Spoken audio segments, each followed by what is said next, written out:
The Reaper of Men flung open the meeting house doors and stepped inside the chamber, Typhon following him a pace behind. As Typhon entered the meeting house, he noted the presence of several prominent Death Guard and civilian leaders arrayed at a table, and sitting at their head was an outsider. No, a stranger. Typhon beheld upon a man in giant Barbarus golden armor, a mighty sword as tall as any lesser arrayed at his hip.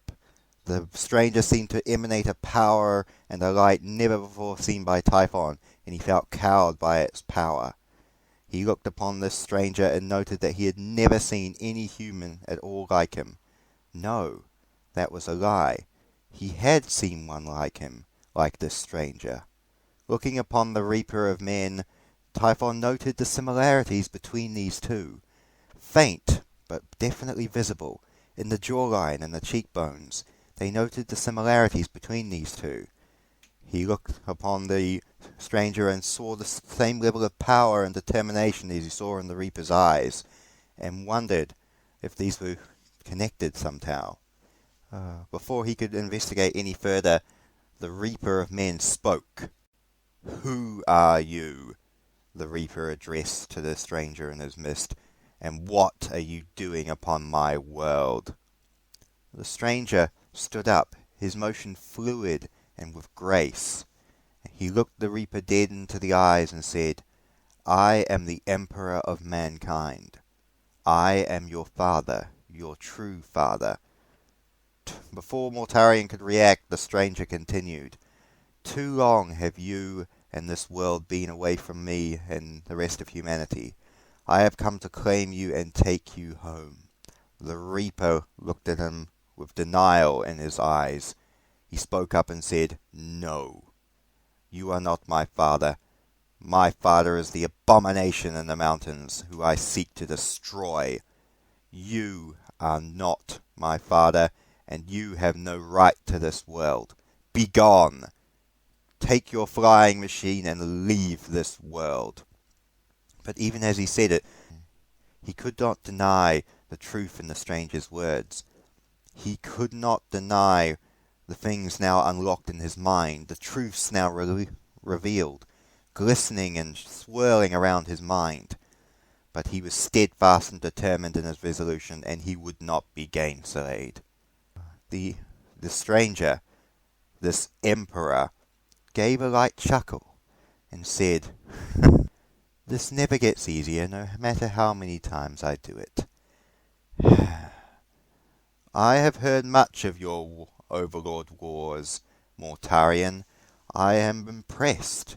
You have managed to take a planet full of frightened slaves and rise up against your corrupt, blighted masters. Believe me when I say that I am impressed with your work. But it is not yet finished. The Overlord Nakare still lives, does he not?" Mortarion bristled with anger at the mention of Nakare's name. "It is only a matter of time. His death is inevitable." The Emperor looked upon him again and spoke. "Really? Your most elite warriors cannot penetrate the fog, and you cannot seem to be able to best him as you are now." Mortarion's anger swelled in him more. "Only a matter of time," he spoke with certainty. The stranger looked up again and said, "Defiance alone is not always enough, Mortarion. Unity of strength can win any battles, but defiance alone cannot win a war." This lesson went over Mortarion's head, and his anger continued to swirl. "I do not need your lessons or your riddles, stranger. Leave this world now." The stranger looked again and spoke. "Very well then, my son, I shall issue you a challenge. If you are able to prove to me that your defiance alone is enough to win, then myself and the Imperium of Man shall withdraw from this world. We shall never again interfere with Barbarus or set foot upon this place. If you are able to defeat Nakare alone, without aid, without assistance, then you will have proven to me that you are worthy of looking after this world yourself. And if I fail," said Mortarion. "If you fail, my son, then you and this world shall swear their fealty to me." Mortarion turned without saying any further words and left the hall, storming away up the mountain. Typhon followed after him and spoke. "Reaper, Reaper, you cannot go through with this. You know he is just goading you. You know what he says are just lies to goad you and bring up your anger." The Reaper did not even turn around as he spoke. "No, I must prove I am stronger. I know I am stronger. I shall take a fresh suit of armor from the forged tyrants, and I alone shall ascend the mountains and defeat Nakare." Typhon could see that Mortarion would not be swayed, so instead called out to him, "Good luck, Reaper. Keep to the paths."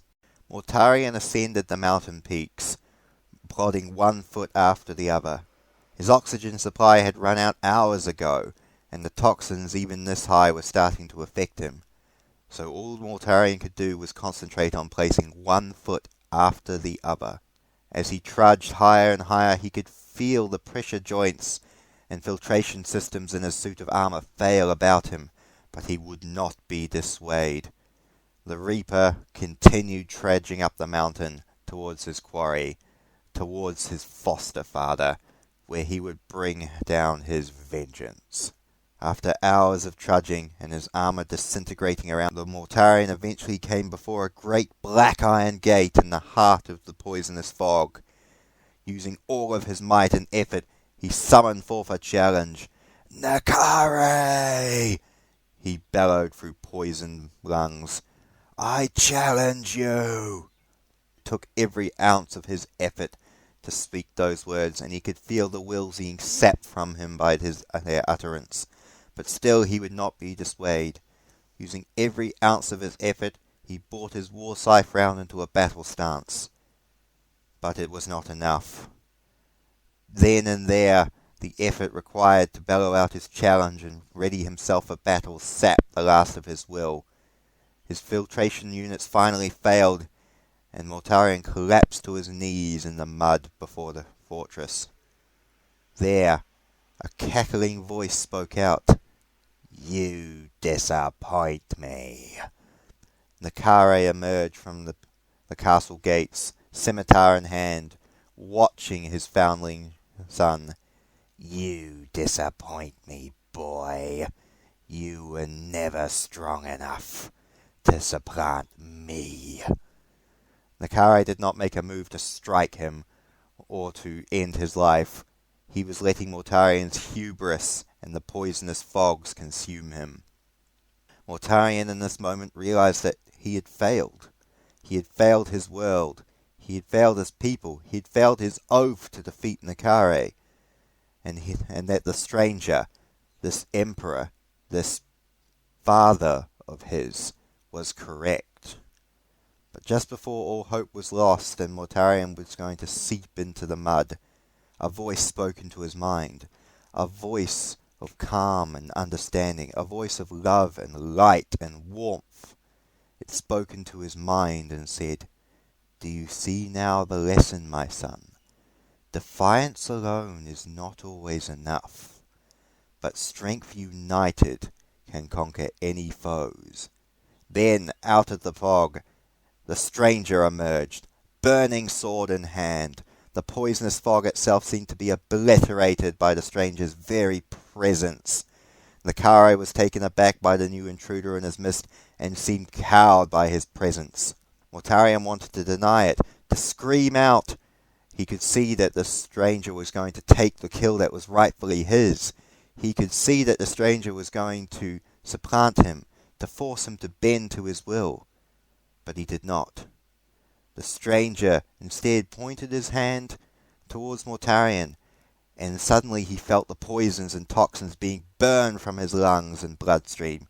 He felt his body being renewed with greater strength than had ever been before, and he found himself standing, scythe in hand, standing next to the stranger before Nakare.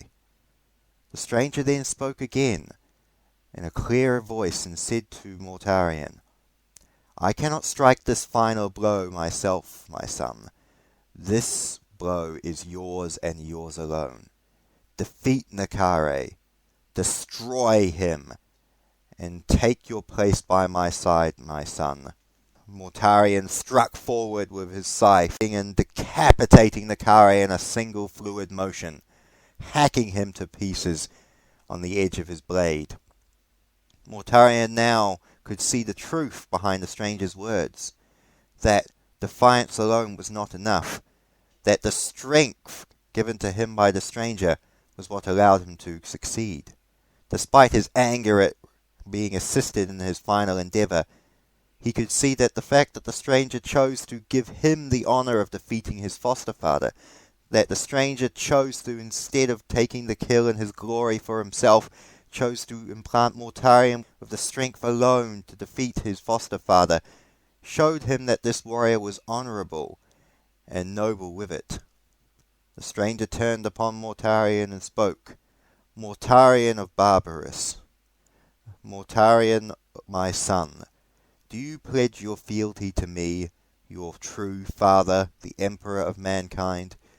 Do you pledge to liberate worlds like this one, to liberate them from the yoke of the alien, the mutant, the witch?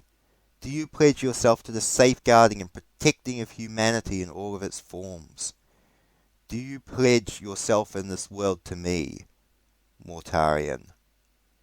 Mortarion thought of a denial, or thought of rebuking the attempt by the stranger.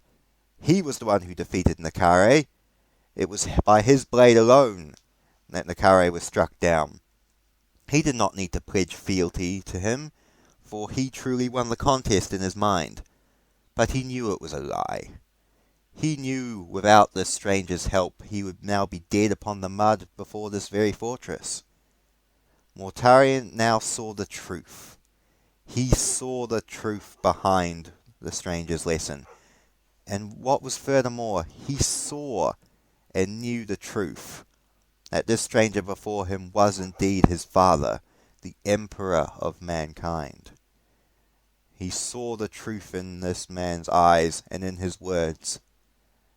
So Mortarion the Reaper took a bended knee down before his father and pledged, "I pledge myself and the Death Guard to you. I pledge to destroy all tyrants upon all worlds in your name. I pledge to unite and safeguard humanity against all threats. In the name of humanity, I swear." The Emperor bid his son to rise, and the two of them looked into each other's eyes, and turned and walked away from the blighted castle on the top of the